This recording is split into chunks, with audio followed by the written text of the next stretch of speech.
মুসুর ডালটা বেটে নিচ্ছি। মুসুর ডালটা আমি 5-6 ঘন্টা ভিজিয়ে রেখেছিলাম। একটু খাবার সোডা দিলাম, নুন দিলাম, ভালো করে ফাটিয়ে নিই। মুসুর ডাল বাটাতে আমি নুন আর খাবার সোডা দিয়ে ভালো করে ফাটিয়ে নিয়েছি। দিয়ে দিলাম পেঁয়াজ, কাঁচা লঙ্কা। তোমরা লঙ্কাটা ডালের সঙ্গে বেটে নিতে পারো, এরকম দিলে বেশি ভালো লাগে। ভালো করে মিশিয়ে নিই। তেল গরম হয়ে গেছে, বড় বড় ছেঁকে নিচ্ছি।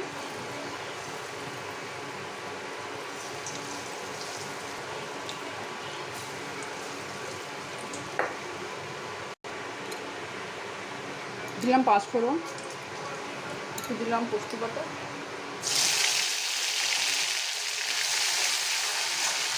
দিলাম নুন, একটু দিলাম হলুদ। মিক্সি বাটিটা ধুয়ে জলটা দিলাম, জলটা ফুটে গেছে। দিয়ে দিলাম বড়াটা। জলটা বেশি নেই, বড়াটা টেনে নেবে। গ্যাসটা অফ করে দিয়েছি, একটু পোস্ত দিলাম,